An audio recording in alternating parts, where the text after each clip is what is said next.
كرم الأكرم صعيد السماء وعلى آله الصلحاء السعداء. اللهم صل على محمد وعلى آل محمد كما صليت على إبراهيم وعلى آل إبراهيم إنك حميد مجيد. اللهم بارك على محمد وعلى آل محمد كما باركت على إبراهيم وعلى آل إبراهيم إنك حميد مجيد. أما بعد فأعوذ بالله من الشيطان الرجيم. بسم الله الرحمن الرحيم. أقم الصلاة طرفي النهار وزلفا من الليل إن الحسنات يذهبن السيئات ذلك ذكرى للذاكرين.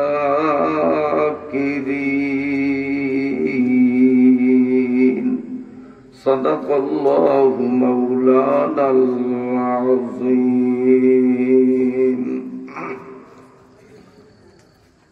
হোসেন চৌমুয়ানী সংলগ্ন বাইতুস সুন্নাহ জামে মসজিদ ও হামিদিয়া নুরানি হাফিজিয়া মাদ্রাসার ময়দানে 2 দিন ব্যাপী আয়োজিত বার্ষিক তাফসীরুল কোরআন মাহফিলের আজ শেষ দিনের সমাপনী পর্বের সম্মানিত সভাপতি মুহতারাম হযরত উলামায়ে ইকরাম, সম্মানিত সুধী মণ্ডলী, দ্বীনী ভাইরা, পর্দার আড়ালে অবস্থানরত পরমা শ্রদ্ধেয়া অবলা সরলা সম্মানিতা আমার মায়েরা, বোনেরা ও মেয়েরা, আমি আপনাদের সামনে সংক্ষিপ্ত খুতবা ও দুরূদ শরীফ পাঠান্তে পবিত্র কুরআনুল কারীমের 11 নম্বর পারার সূরা হুদের 114 নম্বর আয়াতটুকু তিলাওয়াত করলাম।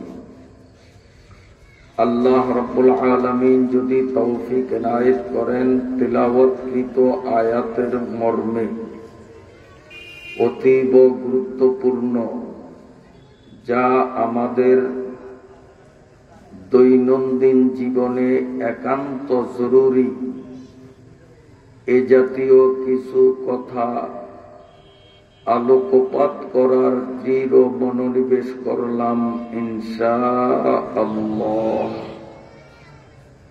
যেই মহান রব্বুল আলামিন আমাদের প্রতি দয়া পরবশ হয়ে এই ঘনবসতিপূর্ণ এলাকার বহু সংখ্যক মুসলিম জনগোষ্ঠীর মধ্য থেকে সীমিত পরিসরে হলেও আমাদের যাদেরকে কুরআনুল কারীমের মজলিসে সুস্থ সবল দেহমন নিয়ে সশরীরে সুশৃঙ্খল ভাবে উপস্থিত হওয়ার সুবর্ণ সুযোগ এনায়েত করলেন, সর্বাগ্রে সেই মহান রব্বুল আলামিনের পাক দরবারে অকপট মনে সশ্রদ্ধ কৃতজ্ঞতা নিবেদন করছি, বলুন আলহামদুলিল্লাহ।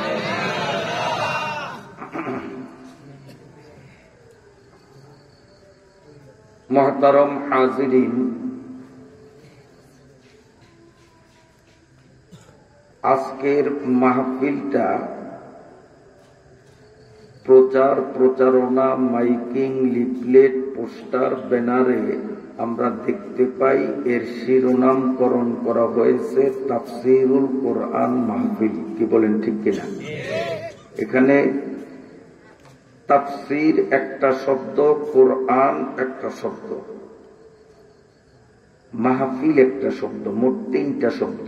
তাফসীরুল কোরআন মাহফিল। তাফসীর শব্দের অর্থ হল ব্যাখ্যা, বিশ্লেষণ। কোরআন শব্দের অর্থ হল একটি নির্ধারিত কিতাব, যা আল্লাহ পাকের পক্ষ থেকে আখিরি নবী সাল্লাল্লাহু আলাইহি ওয়াসাল্লামের কাছে অবতীর্ণ পবিত্র কোরআন। মাহফিল শব্দের অর্থ হল সমাবেশ। তাহলে পুরা শব্দটার অর্থ হবে কোরআনের ব্যাখ্যা বিশ্লেষণের এক সমাবেশ।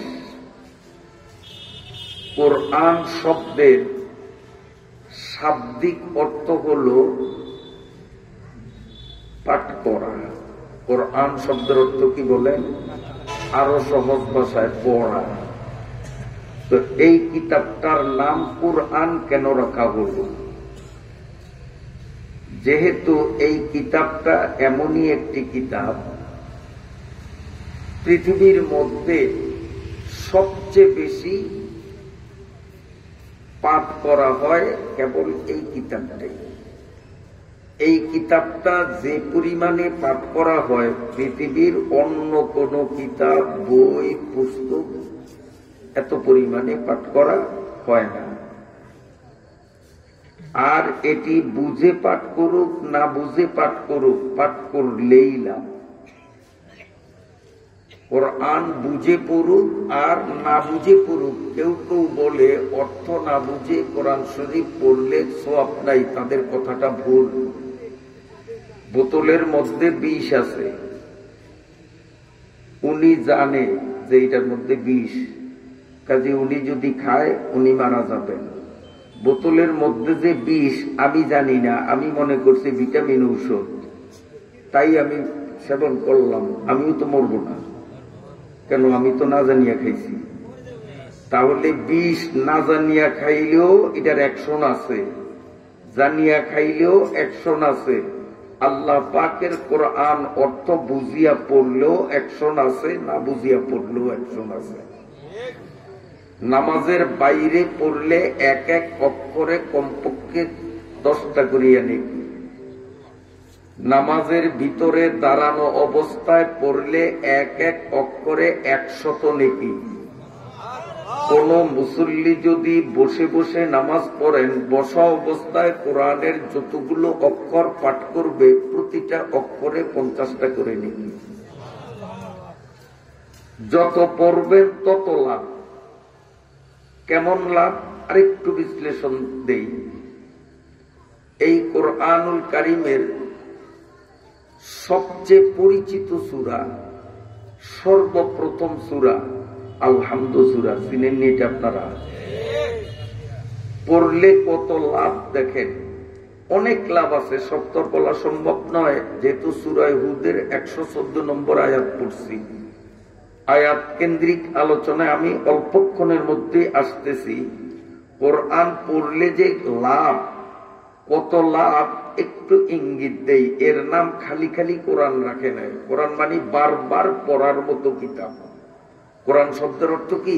বারবার পড়ার মতো কিতাব, যেটা পড়লেই লাভ, যত পড়ব তত লাভ। কেমন? কোন মুসলমান একবার যদি আলহামদু সূরাটা পড়ে, আমার সাথে করুন, বিসমিল্লাহির রহমানির রহিম, আলহামদুলিল্লাহি রাব্বিল আলামিন, আর রহমানির রহিম, মালিক ইয়াউমিদ্দিন, ইয়্যাকা না'বুদু ওয়া ইয়্যাকা নাস্তাঈন, ইহদিনাস সিরাতাল মুস্তাকিম, সিরাতাল্লাযীনা আন'আমতা আলাইহিম গায়রিল মাগদুবি আলাইহিম ওয়ালাদ-দাল্লিন। আমিন। আমি লক্ষ্য করছি আমার সাথে মাশাআল্লাহ অধিকাংশ শ্রোতা মণ্ডলীরাও ঠোঁট নেড়ে নেড়ে পড়ছেন। মাঝে মধ্যে কিছু ব্যক্তিবর্গ আমার দৃষ্টিগোচর হয়েছে, তাদের ঠোঁট নড়েনি। এতে আমি স্পষ্ট বুঝতে সক্ষম যে ওনারা পড়েন নাই। তো আমরা এখন দুই দল এখানে, বেশিরভাগ যারা পড়ছি, কম সংখ্যক যারা পড়েন নাই, যেটা বাস্তব। যারা পড়লাম,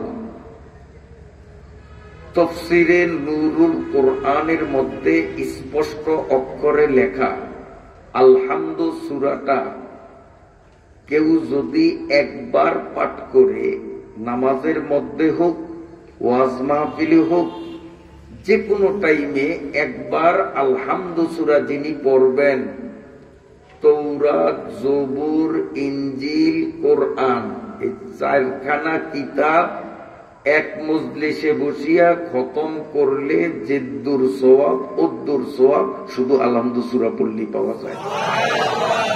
এখন বলেন, আমরা যারা পড়লাম আমরা ঠকলাম না জিতলাম? আর যারা পড়েন নাই তারা খুব জিতছেন, তাই না? আল্লাহ।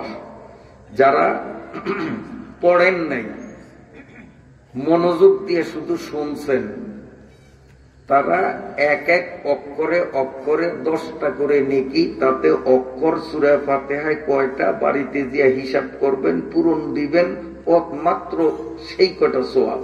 আর যারা পড়লাম তাওরাত, জবুর, ইনজিল, কোরআন, চারখানা কিতাব খতম দেওয়ার সমপরিমাণ সওয়াব পেয়ে গেছি।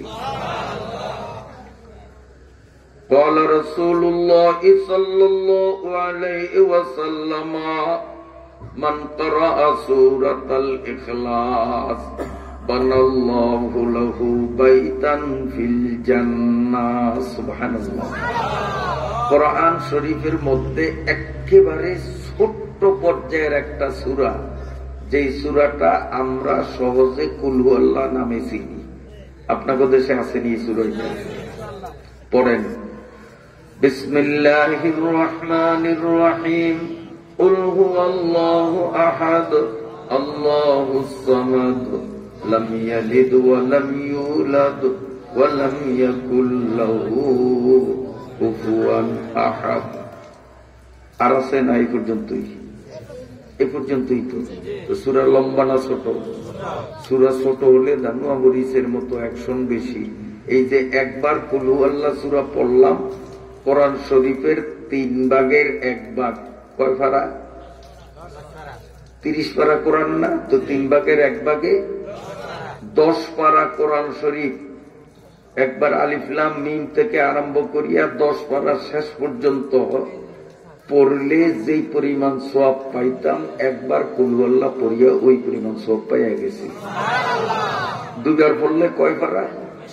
3 বার পড়লে সূরাতুল ইখলাস তা'দিলু সুলুসাল কুরআন। আর আগে যে হাদিসটা পড়ছি, মান কারাআ কুল হুয়াল্লাহু আহাদ 10 মাররাত বানাল্লাহু লাহু বাইতান ফিল জান্নাহ। কোন মুসলমান হিসাব করে করে 10 বার কুল হুয়াল্লাহ সূরা পড়লে আল্লাহ তাআলা জান্নাতের মধ্যে তার জন্য একটা বিল্ডিং বানাবেন। এখন অনেকে ভুল বুঝতে পারেন যে হুজুর ভালো ওয়াজি শুনলাম আজকে, 10 বার কুল হু আল্লাহ শরীফ পড়লেই জান্নাতে আল্লাহ বাড়ি বানাবে। তো এই সামনে রমজান মাসে এত কষ্ট করে রোজা আর রাখবো না? হ্যাঁ, নামাজ টামাজেরও দরকার নাই, পর্দা পুশিদারও আর চিন্তা নাই, শুধু কুলু আল্লাহ দিয়ে জীবন পার করে দিব। কারণ 10 বার পড়লেই বাড়ি একটা, 10 বার পড়লেই বাড়ি একটা, 10 বার পড়লেই বাড়ি একটা। এত সহি হাদিস। নামাজ রোজা তো আর লাগবে না। এখন কেমন হবে? তো নবীজির হাদিস, নবীজির হাদিসও ঠিক, নামাজ রোজাও লাগবে, এই কথাও ঠিক। কেমনে? সহজে বুঝাই। আমার টাকা আছে মনে করেন, আসলে নাই, উদাহরণ দিয়ে বুঝাইলাম। মনে করেন আমি কয়েকশো কোটি টাকার মালিক, আমার টাকা দিয়া কানাডায় বাড়ি বানাইলাম, আমেরিকায় বাড়ি বানাইলাম, এদিক খেয়াল করেন, জাপানে বাড়ি বানাইলাম, লন্ডনে বাড়ি বানাইলাম, আমার টাকা আছে, টাকা পাঠিয়ে দিছি, সেখানে বিশাল বিশাল ভবন তৈরি হয়েছে। বাড়িগুলির মালিককে আমি না, কারণ আমার টাকায় তৈরি হয়েছে। কিন্তু আমার টাকায় তৈরি হইলেই সেই বাড়িতে আমি বসবাস করিতে পারিব না, কারণ ওই দেশে যাওয়ার পাসপোর্ট, বৈধ পাসপোর্ট ভিসা লাগবে, 1 নম্বর। 2 নম্বর, ওই দেশের নাগরিকত্ব আমার অর্জন করতে হবে।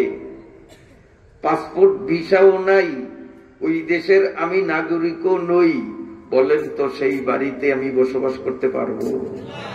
তো নামাজ, রোজা, পর্দা, পুশিদা এগুলা হলো পাসপোর্ট ভিসা। আর 10 বার কুলহু আল্লাহ সূরা অর্থ বাড়ি বানানো। তো কুলহু আল্লাহ দিয়া বাড়ি বানাইয়া ওই বাড়িতে বসবাস করতে হলে পাসপোর্ট ভিসা লাগবে নি? এই পাসপোর্ট হলো 5 ওয়াক্ত নামাজ, রমজানের রোজা। এবার বুঝে আসছে? আচ্ছা মুহতারাম হাজরিন, এই কোরআনুল কারীমকে আল্লাহ তাআলা কিভাবে সাজিয়েছেন? তিনি বলেন তিবিয়ানান লিকুল্লি শাইইন। আল্লাহ কোরআন সম্পর্কে বলেন তিবিয়ানান লিকুল্লি শাইইন। একটা মানুষের জন্ম থেকে নিয়ে শুধু মৃত্যু পর্যন্ত নয়, মৃত্যু পরবর্তী জীবনেও জান্নাত জাহান্নামে যাওয়া পর্যন্ত সর্বসেক্টরে, সর্বহালতে, সর্ব অবস্থায় কোন নিয়ম ফলো করতে হবে তার মৌলিক বিবরণ এই কিতাবটার মধ্যে আছে। মনে করেন আমি একজন শিক্ষক, মাদ্রাসায় পড়াই, স্কুলে কলেজে পড়াই, আমি শিক্ষক। আমি শিক্ষকের শিক্ষকতার দায়িত্ব কেমনে পালন করব এই কোরআনে আছে না নাই? আছে না নাই? আছে। ফাওয়াইলুল লিল মুতাফফিফিন, যারা দায়িত্বে অবহেলা করে তাদের জন্য ওয়াইল দুজক।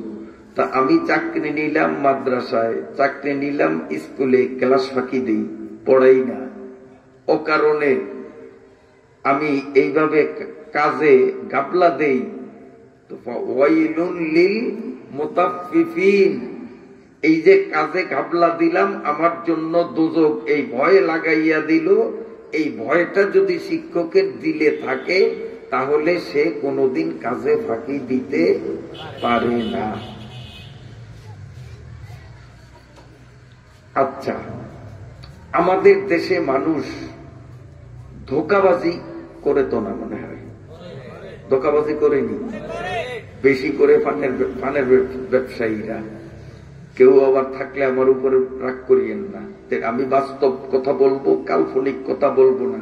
পান কিনতে যান, এই দইরা লেজের দিক থেকে খালি লেজ উল্টিয়ে দেখায়। আপনাকে তো সেই সিস্টেম আছে নি জানি না, বডুর মাথা ব্যাপারী ধরে দইরা লেজের দিক দিয়া উল্টাই। তো উল্টাইলে হয় কি জানেন, এই পান বড়টা, তারপরের বড়টা, মাঝখানে ছোটটা, ওইটা কিন্তু কাস্টমারে দেয় না। কাস্টমারে দেখে 100তে 100 পান যা আছে সব বড়, কিন্তু মাঝখানে যে বড়ই পাতা আছে ওইটা নজরে পড়ে। এটা ধোঁকাবাজি না সততা? তা এই ধোঁকাবাজি না করা বিষয়ে কোরআনে তো নাই মনে হয় কোন নির্দেশ। হ্যাঁ, আসেনি? নবী বলছেনি, আল্লাহর নবীও বলছেন, আল্লাহর কোরআনও বলছেন যে এদের জন্য জাহান্নাম। নবী বলছেন যারা এইরকম ধোঁকাবাজি করে তারা আমার উম্মতের লিস্টির থেকে বাদ। নাউজুবিল্লাহ। কেন? তুমি পানের 3 সাইজ করো, বড়টা 1 সাইজ, মাঝারিটা 1 সাইজ, ছোটটা 1 সাইজ। বড়টার দাম বেশি, মাঝারিটার দাম কম, ছোটটার দাম কম। যার যেটা খুশি সেটা নিবে। বড় পান মনে করিয়া বাড়িতে নিল খরিদ্দার, বাড়িতে নিয়ে দেখে 14 আনি বড়ই পাতা। আজকে আমার ব্যাপারই তাই, আমি পান কিনলাম। আমি আজকে খুব ওই সময় একটু ব্যস্ত ছিলাম। আমার লেজ দেখান ধরলে আমি নিষেধ করি যে লেজ দেখাও না, বড়ু দেখাও। বড়ু দেখলেই বোঝা যায় ভিতরে পানের সাইজ কেমন। এই যারা পান কিনেন লেজ দেখান ধরলে ওরা হাত ধরবেন যে লেজ দেখান লাগবে না, বড়ু দেখান। বড়ু দেখলেই বুঝবেন যে ভিতরে পান বড় কি পরিমাণ, ছোট কি পরিমাণ। তা আজকে ওই বড়ু চাওয়ারও টাইম নেই, আমার খুব সময় সংক্ষেপ। ওই লারা একটা দিলে মতো তো দেখলাম যে মাশাআল্লাহ সবই বড়। ওই আমার পাড়ার মধ্যে যায় দেখেন পান সব কিন্তু বড়ি পাতে। এই পান আমি জীবনে আল্লাহর হস্তে দিলেও নিই না। আমি আল্লাহর হস্তে মাঠ না কেউ দিল সেই পান আমি নেই না। আমি পান আলহামদুলিল্লাহ দাম যাই হোক আমি বড়টাই কিনি। কিন্তু আজকে আমার এই পর্যন্ত বেলাপ দিছে। বেলাপটা দিতে পারতো না, আমার হাতে সময় ছিল না, একটু ঝামেলা ছিলাম। এই জন্য যা পাইছি তাই নেই, বাজারের ভিতরে যাবো সেই টাইম নেই। আসেন স্বামী স্ত্রী, এবার আরেকটা উদাহরণ দিয়ে বলি। তাদের দুইজনের একান্ত গোপন মুহূর্তে গোপন কাজ কিভাবে সারবে এই বিষয়ে আল্লাহর কোরআনে তো মনে হয় না এত নোংরা কথা কি আসেনি? কোরআনে আসেনি? ডাইরেক্ট আয়াত আছে, ডাইরেক্ট আয়াত। ফালাম্মা গাসা তাগাসা, আমি হাফেজ না, আয়াত পুরো মুখস্থ নাই। বর্মটা হলো যে স্বামী ও স্ত্রীর বিশেষ মুহূর্তে বিশেষ কাজের অনেক আসন ইসলামে বৈধ, তবে তার মধ্যে সবচেয়ে উত্তম পন্থা হলো স্বামী উপরে স্ত্রী নিচে। ডাইরেক্ট কোরআন শরীফের মধ্যে বলা আছে। তো যেই কোরআনের মধ্যে স্বামী স্ত্রীর বিশেষ মুহূর্তের গোপন, যেটা সমাজে মুখে উচ্চারণ করা যায় না, আমি আকার ইঙ্গিতে বলছি, আপনারা বুঝতে পারছেন কিনা জানি না, কারণ এর চেয়ে ক্লিয়ার ভাষায় বলা সম্ভব না। ছোট্ট ছোট্ট নাবালিক বাচ্চারা আছে, শালীনতার পরিপন্থী হবে, বিষয়টা বোঝেন নাই, কথা কয় না, বুঝছেন তো? আর বাঙ্গার তো দরকার নাই। তাইলে সেই কাজটা কিভাবে সমাধা করবে, এইরকম ঘৃণিত কাজ যেটা সমাজে মুখে বলাও যায় না, সেইটাও আল্লাহ কোরআন শরীফের মধ্যে ক্লিয়ার বলছেন। তাহলে আমাদের সমাজ, আমাদের ইউনিয়ন পরিষদ, আমাদের উপজেলা পরিষদ, আমাদের জেলা পরিষদ, আমাদের ডিসির কার্যালয়, আমাদের সংসদ, আমাদের প্রধানমন্ত্রীর কার্যালয় কোন নিয়মে চলবে, এগুলো তো কোরআনে বলার যুক্তি নাই। মানে এত ক্ষুদ্র জিনিস পর্যন্ত বাদ দেয় নাই, আর এত বড় বড় জিনিস এগুলি কোরআনে বাদ দিবে, এটা পাগলেও তো চিন্তা করতে পারে না। যে পাগল পাগল সেও তো চিন্তা করতে পারে না। আমি গতকালকে একটা বয়ান শুনে, শুধু একা আমি না, চায়ের দোকানে চা খাইতে বসছি, একজন বাংলাদেশের নাম করা আলেম, উনি বুখারী পড়ায়, বড় আলেম, গোপালগঞ্জ বাড়ি। ইউটিউবে ঢুকছি আর দেখি ওনার একটা বয়ান, তো সাই পাগলায় তো বড় আলেম, কি বয়ান করে দিলাম টিপ। আমি শুধু অবাক না, 10-15 জন লোক ছিল দোকানের মধ্যে, সবাই আমরা অবাক হয়ে গেলাম। তার দীর্ঘ বয়ানের সারাংশ হল এই, এরশাদ সাহেব যখন দেশ চালাইছেনি এক সময়, কয় না 10 বছরের রাজা, কয় বছরের সাজা, কথা কয় না, 9 বছরের রাজা, 10 বছরের সাজা, তার নাম এরশাদ চাচা। এই এরশাদ চাচায় যখন দেশ চালায়, হ্যাঁ, রাষ্ট্রের বড় চেয়ারের মালিক। তো উনি সংসদে আসিয়া একদিন এমপি মন্ত্রীদের টিএ বিল আছে না, টিএ বিল বুঝেননি, সরকারি কাজে এই সমস্ত সরকারি লোকরা এক জায়গার থেকে আরেক জায়গায় গেলে গাড়ি ভাড়া, খাওয়া খরচ ইত্যাদি, এটার একটা ভাউচার হয়, এটারে কয় টিএ বিল। এখন এমপি মন্ত্রীদের টিএ বিল এটা এরশাদ চেক করতে আছে, কইরা দেখে 10 লাখ, 20 লাখ, 25 লাখ, 30 লাখ এক এক এমপি মন্ত্রীর এক বাউচার, এক মাসের বাউচার। তখন আরেকজন এমপি ছিলেন মুফতি অক্কাস, হযরত মাওলানা আলহাজ মুফতি অক্কাস। সেই সময় পার্লামেন্টে এমপি ছিলেন শুধু উনি একা, আর কেউ না, আলেম। মুফতি অক্কাস সাহেবের টিএ বিলের কাগজটা হাতে নিয়ে এরশাদ সাহেব অবাক হয়ে গেলেন, কারণ ওনার বাউচার হইল 35 টাকা। কত? 35 টাকা। আর ওনাদের 10 লাখ হইল নিচে, উপরে 20 লাখ, 25 লাখ, 30 লাখ, 35 লাখ। তো এরশাদ সাহেব বললেন যে হুজুর, এই যে আপনার নামে মাত্র 35 টাকার একটা বাউচার এক মাসে, আপনি কি মস্কারি করলেন, সংগ্রামী করলেন? 35 টাকা দিয়ে কি করছেন আপনি? এক মাসের খরচ আপনার 35 টাকা।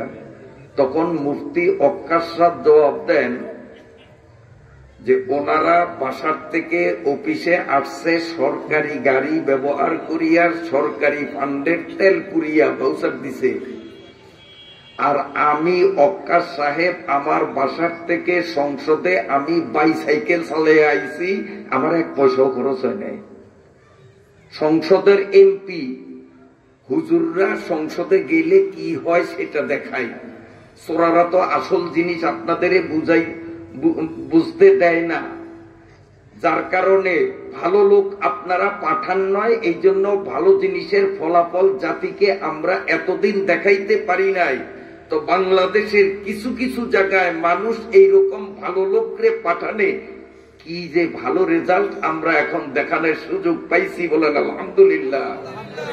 উনি বলেন সরকারি কোন প্রোগ্রামে এখান থেকে ওখানে যেতে হবে, ওনাদের বাউচার যেহেতু ওনারা হেলিকপ্টারে গেছে আর আমি গেছি বাসে। তারপরে আমি বাসায় থাকলেও যেদিন অফিস নাই আমি খাওয়া দাওয়া করতাম, চা নাস্তা করতাম আমার পয়সা দিয়া। তো আমি সরকারি কাজে যখন আসব তখন আমি যে খাওয়া দাওয়া করছি, আজ অফিস বন্ধ থাকলেও তো আমি বাসায় উপবাস থাকতাম না, এই জন্য চা নাস্তা খাওয়া দাওয়া আমার কোনো বাউচার আমি কাগজে উঠাই নাই, যে রাষ্ট্রীয় সম্পদ আমার দ্বারা যাতে নষ্ট না হয়। তবে 35 টাকা বিলটা হলো এই জন্য যে আমি বাসা থেকে বাইসাইকেলে সংসদে আসার পথে আমার 35 বার তারিখ দেওয়া আছে, আমার সাইকেলের চাকা লিক হয়ে গেছে। আর সে এরশাদের আমলে চাকার লিক সারতে মাত্র 1 টাকা লাগতো, এখন তো মনে হয় কত, 20-25, এখন 20 টাকা, 30 টাকা। সাইকেলের লিক সারতে এখন 30 টাকা, এরশাদের আমলে তখন 1 টাকা ছিল। তো আমার তারিখ দেওয়া আছে স্যার, কোন কোন তারিখে আমার চাক্কা লিক হয়েছে, যদি চাক্কা লিক না হইতো তো আজকে আমার নামে কোন টিএ বিলের বাউচারই আসতো না। এই 35 বার চাক্কা লিক হয়েছে, 35 টাকা দিয়া চাক্কা সারছি, সারিয়া আমি সাইকেল চালিয়ে সংসদে আসছি, রাষ্ট্রীয় সম্পদ যাতে আমার দ্বারা নষ্ট না হয়, কারণ রাষ্ট্রের সম্পদ আমার কাছে আমানত। এইটারে কয় দেশ ও দশের খেদমত করার সুযোগ দিন। আর যারা এই কোরআন থেকে দূরে, তারা দেশ ও দশের খেদমত না, তাদের হলো দেশের ও দশের খেদমত করার সুযোগ দিন। কথাটা বুঝেন নাই? দেশের ও দশের মানে সরকারি বাজেট যা আসবে আমি খাবো 10-এর, আর অফিস আদালতের খবর এই নিয়ে একটু রাখে, ওনারে দেশের দিয়া মুখ বন্ধ রাখবো, পাবলিক যেই কপাল সেই মাথা, ওনার দেশের আমার দশের, এই হলো আমাদের দেশের বাস্তবতা। না ভুল কই? কারণ ক্ষমতা গেলেই দেখা যায় কে কত টাকা পাচার করছে, কে বেগমপাড়া ঘুরছে, কে কানাডায়, লন্ডনে, আমেরিকায়, জাপানে বাড়ি করছে, বেতন কত টাকা, ফ্যামিলি খরচ চালাইয়া, বাচ্চাদের লেখাপড়া করাইয়া, এরপরে এত বিশাল সম্পদ ব্যয় করিয়া বাড়ি করলো, সে টাকা পাইল কোথায়? টাকা পাইল কোথায়? আল্লাহ। আমার কথা আপনারা বেজার হন মনে হয়। বর্তমানে বাংলাদেশে হাতে গোনা 10 জন চেয়ারম্যান, চরমোনাই দলের হাত পাকা মার্কার, সারা বাংলাদেশে হাতে গোনা 10 জন চেয়ারম্যান। আলহামদুলিল্লাহ, এই চেয়ারম্যান 10 জন নির্বাচিত হওয়ার পর থেকে আজকের দিন পর্যন্ত এই চেয়ারম্যানদের বিরুদ্ধে ওই ইউনিয়নের কোন জনগণের কোনো আপত্তি নাই, কোনো নালিশ নেই। আলহামদুলিল্লাহ কইেন না, এটা একটা দুঃসংবাদ। আর অন্যান্য চেয়ারম্যানদের বিরুদ্ধে গম চুরির কোন হিসাব কিতাব নাই যে কত চুরি করা করছে, না মিছা কথা কই? তো আল্লাহর কোরআন এমনই যে এটা স্বামী স্ত্রীর মিলন কেমনে হবে তাও আছে, পেশাব পায়খানা কেমনে করতে হবে তাও এতে বর্ণনা আছে, রাষ্ট্র পরিচালনা কিভাবে করবে তারও বর্ণনা আছে। তার আলোকে যদি এইভাবে আমরা আমাদের ব্যক্তি জীবন, আমাদের রাষ্ট্রকে যদি কোরআনের আলোতে সাজাতে পারি, তো আলহামদুলিল্লাহ স্বাধীনতার সুফল আমরা পাবো। নইলে কিয়ামত পর্যন্ত স্লোগানই শুনবো, বাস্তবতা কিছু দেখবো না। আমার কথা আপনারা বোঝেন নাই? আলিমরা ক্ষমতায় গেলে কি হয়? 35 লাখ টাকা টিএ বিল হয় না, বরং টিএ বিল হয় 35 টাকা। 10 জন চেয়ারম্যানের একজনের বিরুদ্ধে জনগণের কোনো ক্লেম নাই, আপত্তি নাই, দুর্নীতির অভিযোগ নাই। আপনারা জানেন লক্ষ্মীপুর কমলনগরে খালেদ সাইফুল্লাহ, মাওলানা খালেদ সাইফুল্লাহ হাত পাকা প্রতীক নিয়ে 2 বার চেয়ারম্যানই করলেন, 2 বার। এরপরে 3য় ধাপে তিনি উপজেলা পরিষদে গেলেন, সেখানেও চেয়ারম্যান হইলেন। ইনুস সরকার আইসা তো আবার এগুলি এখন বাদ কইয়া দিছে। কিন্তু এই খালেদ সাইফুল্লাহ সাহেব 2 টার্ম ইউনিয়ন পরিষদের চেয়ারম্যানের দায়িত্ব পালন, যতদিন সময় পাইছেন উপজেলার চেয়ারম্যানই পদের দায়িত্ব পালনে, এখন পর্যন্ত কোনো কালো দাগ তার গায়ে লাগে নাই। খালেদ সাইফুল্লাহ সাহেবকে আমি নিজে দেখেছি, উপজেলার চেয়ারম্যান, অফিস করেন সাইকেল চালায়, মোটর সাইকেল না, ওই যে 5 চাকা সাইকেল চালায়।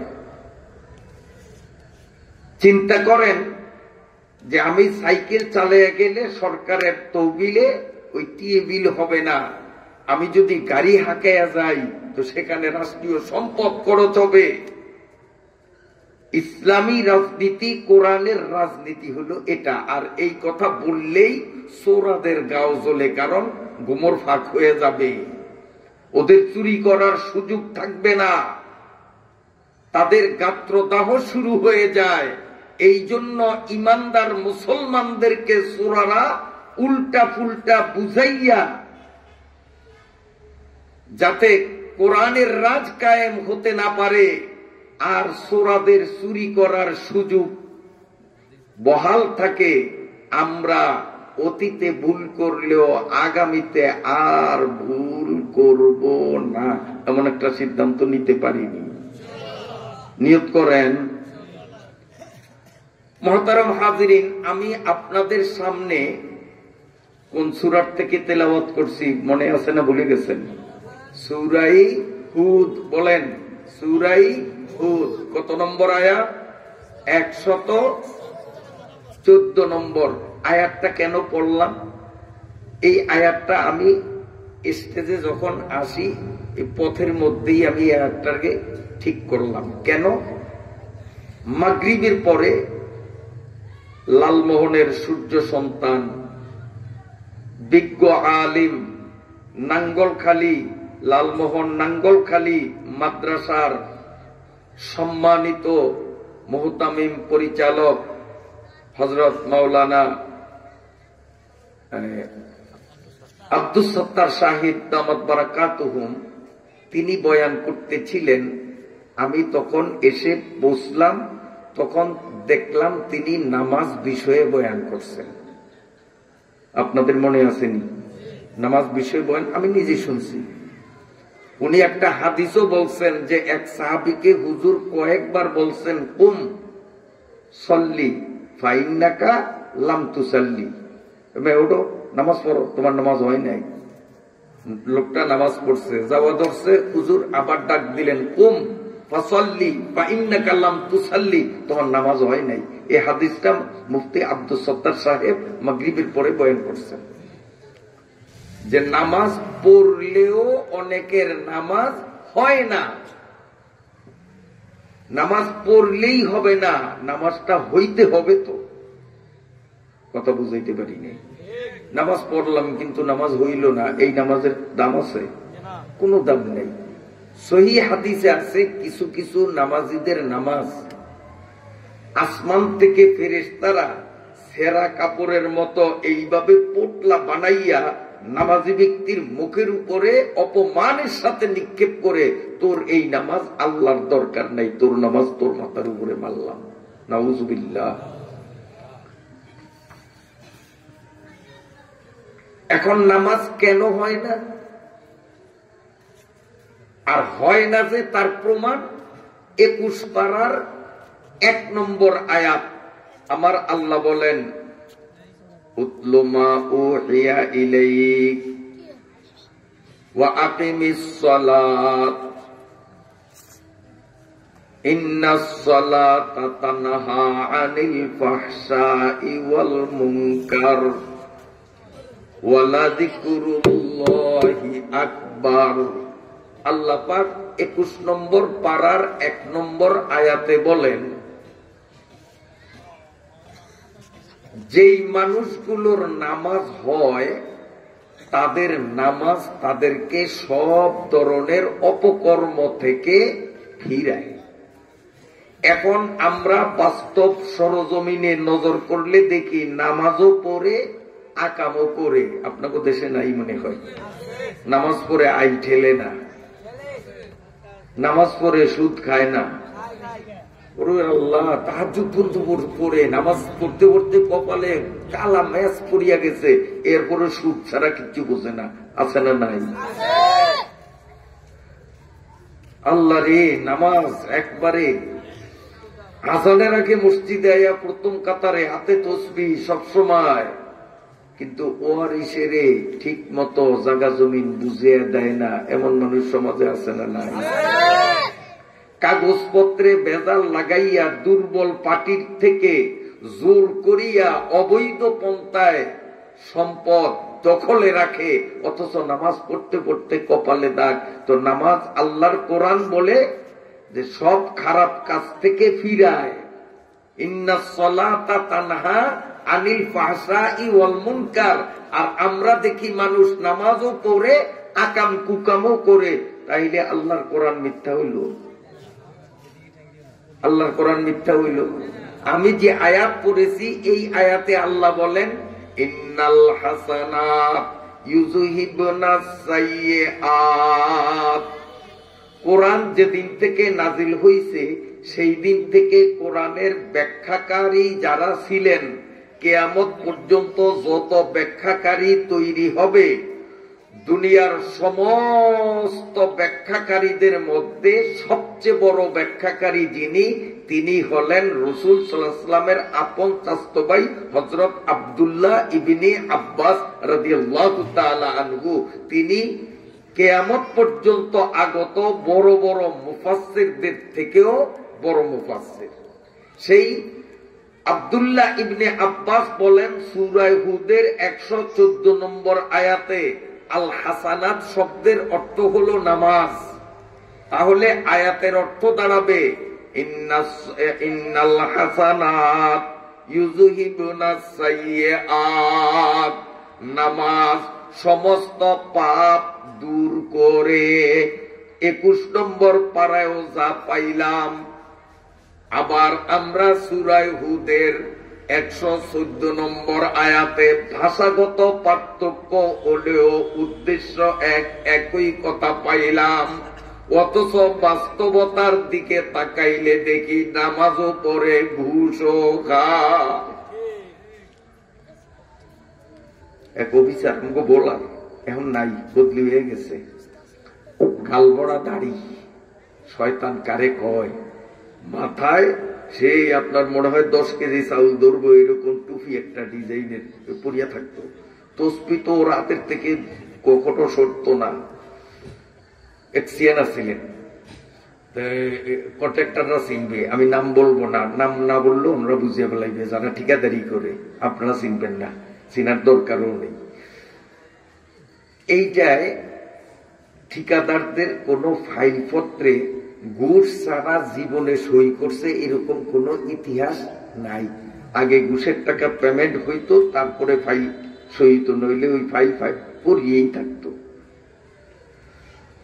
তো একদিনের ঘটনা, এক ঠিকাদার উনি এ টাকার বান্ডিল আইলে স্যারের হাতে দেয়। স্যারে মিয়া, এই মাত্র আল্লাহর ঘর মসজিদ থেকে আসলাম, আর ঘুষের টাকা, অবৈধ টাকা আমি হাতে ধরবো, আমাকে এতই আপনি ছোট মনে করছেন? ডয়ারটা টান দিয়া খুলিয়া কয়, আপনার নিজের হাতে ডয়ারে রাখেন। উনি রাখলেন, ইনি ডয়ার আটকিয়ে দিলেন, উনি সই করে দিয়েছেন, চলে গেছেন। কি পাক্কা ইমানদার রে! আরে কি পাক্কা ইমানদার রে! হায় হায়! তা আল্লাহর কালাম তাইলে মিথ্যা? আল্লাহর কালামে কয় নামাজ যে পড়বে, এই নামাজিকে তার নামাজ সমস্ত আকাম থেকে ফিরাইবে, আর আমরা দেখি ফিরায় না। তাহলে তো বোঝা গেল কোরআনে তো আর ভুল না হইল তো এই আয়াতটি ভুল। আল্লাহ পাক নিজেই বলেন, যালিকাল কিতাব লা রাইবা ফি, this is the holy Quran, no doubt it in, কোন সন্দেহ নাই এই কোরআনের মধ্যে। আল্লাহ চ্যালেঞ্জ করেছেন অমুসলিমরাও কোরআন নিয়ে গবেষণা করার পর তারাও কোরআনের সামনে মাথা নত করে বলতে বাধ্য, we can never say that any theory is final, but the Holy Quran for Muslim is a book no doubt it in. আমরা বড় বড় বিজ্ঞানীরাও আমাদের বিজ্ঞানের সকল থিওরিকে সঠিক বলিয়া দাবি করতে পারি না।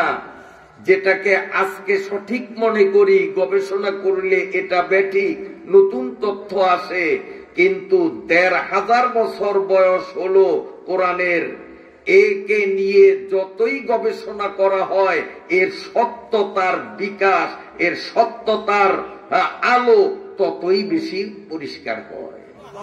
এটা অমুসলিমরা কয়, আমরা না। অমুসলিমরা বসিয়া নাই, তারা আমাদের কোরআনের মধ্যে ভুল ধরার জন্য যার পর নাই চেষ্টা করছে, কিন্তু ভুল বাইর করতে পারছেনি। কারণ কোরআন মুহাম্মাদের বানানো? কার? কোরআন কার? কোরআন কার? আল্লাহ। তো আল্লাহর থেকে বড় পণ্ডিত আছে কেউ? কথা কোন? আল্লাহর থেকে বড় পণ্ডিত আছে কেউ? নাই। তা আল্লাহর কোরআনে ভুল কেমনে হবে? তারপরেও বিজ্ঞানীরা চেষ্টা কম করে নাই, কারণ তারা বিশ্বাস করে নাই যে কোরআন আল্লাহর, মনে করতো যে মুহাম্মদের বানানো। এই জন্য তারা পবিত্র কোরআন নিয়ে গবেষণা। এখন আপনি বলেন, যদি এটার মধ্যে ভুল আছে, এই কথা বাহির করার জন্য কেউ এটা নিয়ে গবেষণা করে, সে এটা রিডিং পড়তে পারে না? না পারে? শুধু রিডিং পড়তে পারে না, অর্থও বোঝে? শুধু অর্থই বোঝে না, ব্যাখ্যাও বোঝে? তাইলে এইখানে আমাদের চিন্তার বিষয় হলো, ও মুসলিম, ইহুদি, খ্রিস্টান, নাস্তিক হইয়াও কোরআনের রিডিং পড়া শিখতে পারলো, কোরআনের অর্থ জানতে পারলো, কোরআনের ব্যাখ্যা জানতে পারলো, যার কারণে কোরআন নিয়ে এসে গবেষণায় বসছে। আর এমন একটা হাফিজিয়া মাদ্রাসা, নুরানি মাদ্রাসা বাড়ির নাগালে পাইয়াও যদি আমাদের কোমলমতি শিশুদেরকে কোরআনের অন্তত রিডিং পড়াও যদি শিখাইতে না পারি, এর চেয়ে কচু গাছের সাথে গলায় দড়ি দিয়া মরা উচিত। আমার কথায় আপনারা হয়তো মনে কষ্ট পাইতে পারেন। তাই বেঈমানরা গবেষণা করছে, তো গবেষণা করতে গেলে কি বোঝা যায়? কোরআন পড়তেও জানে, অর্থ বোঝে, নাইলে এর মধ্যে ভুল খুঁজবো কেমনি? 30 পারা নিয়ে গবেষণা করিয়া মিস্টার উইলিয়াম মুয়র, খ্রিস্টান, দীর্ঘদিন পর্যন্ত ভুল খুঁজতে খুঁজতে খুঁজতে খুঁজতে শেষ পর্যন্ত ক্লান্ত হইয়া গোটা দুনিয়ার মানুষের সামনে তার বক্তব্য ভেসে আসছে।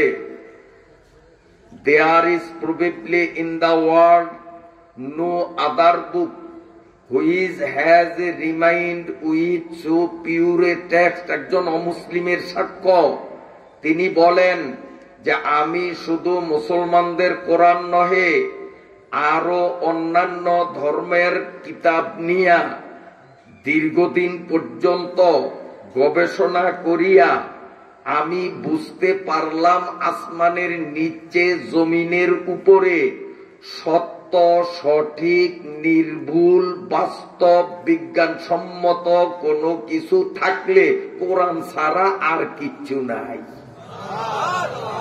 অমুসলিমের সাক্ষ্য। শুধু তাই নাই, কত দেখাবো।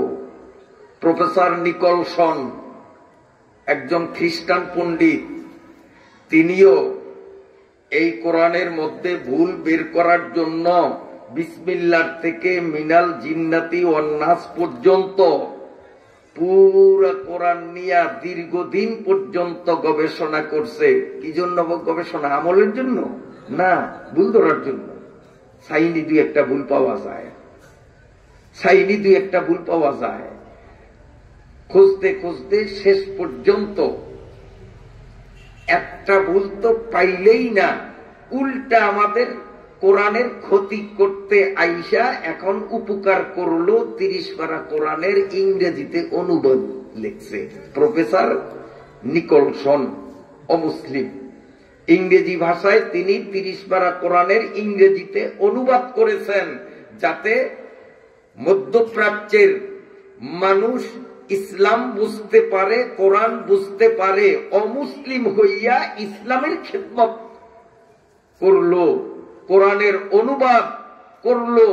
আর মাদ্রাসা হাতের নাগালে পাইয়া কোরআনের রিডিং পড়া শিখাইতে পারলাম না, আমার একটা বাচ্চাকে আমি হাফেজ বানাইতে পারলাম না, এর চেয়ে লজ্জাজনক কিছু আর হইতে পারে আমার মনে হয় না। এটা লজ্জা, লজ্জা, লজ্জা থাকার দরকার। দূরের ছেলেরা আইসা এখান থেকে হাফেজ হবে, সম্মানের পাগড়ি পরিহিত হবে, আর আমাদের সন্তানরা কোরআনের আলো থেকে বঞ্চিত থাকবে, এর চেয়ে মরাই ভালো। বেজার হন আমার কথায়। মিস্টার নিকলসন তিনি কোরআনের যে অনুবাদ করেছেন, সেই অনুবাদের ভূমিকার মধ্যে আমাদের কোরআনের প্রশংসায় কয়েক পৃষ্ঠা লেখছেন। আমি একটা অনুচ্ছেদ আপনাদের শুধু শোনাই। এটা আমাদের মতো মৌলবীদের কথা না, কোরআনের দুশ্মন অমুসলিমদের কথা। অমুসলিমরা বলে কি বলে শোনেন আমাদের কোরআন সম্পর্কে। Briefly, the rhetoric and the rhythm of the Arabic of the Quran are so characteristic, so powerful, so highly that any person whatsoever is bound in the nature of things to be but a poor copy of the glittering splendor of the original. চিল্লিয়া বলুন আলহামদুলিল্লাহ। এই বক্তব্য আমার মতো মৌলবীর বক্তব্য নয়, এটা কোন মুসলমানের বক্তব্য নয়, একজন অমুসলিমের বক্তব্য। তিনি বলেন যে এই কোরআন কোন মানুষের রচিত নয়। মানুষের রচিত কোরআন হলে এই কোরআনের চেয়েও উত্তম অনুবাদ করা যেত, কিন্তু কোরআনের ভাষা, এর শব্দবিন্যাস, এর বাক্য গঠন সম্পূর্ণই সৃষ্টিকর্তার।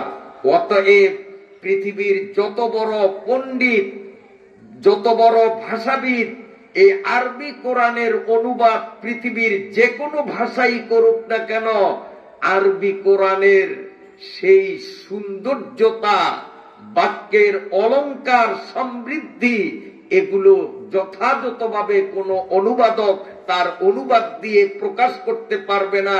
কারণ অনুবাদ হলো মানুষের ভাষা, আর আরবি অক্ষরগুলো হলো সরাসরি আল্লাহর ভাষা। কাজে সে বলে যে আমি পৃথিবীর নামকরা ইংরেজি ভাষার বড় পণ্ডিত হতে পারি, কিন্তু কোরআনের সাহিত্যের কাছে আমার অনুবাদের সাহিত্যের কোনো মূল্যই নাই। সেই কোরআনের শিক্ষা কেন্দ্র এই মাদ্রাসা, যেই মাদ্রাসার আয়োজনে আজকের মাহফিল, বলুন আলহামদুলিল্লাহ। তাহলে আমরা এবার কি বুঝলাম?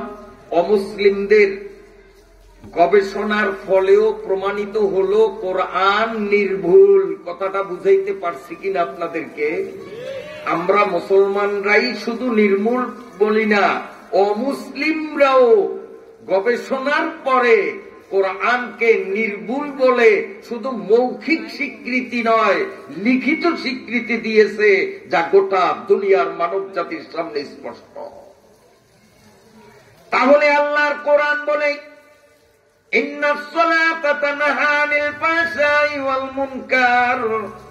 আবার সূরা হুদের মধ্যে বলে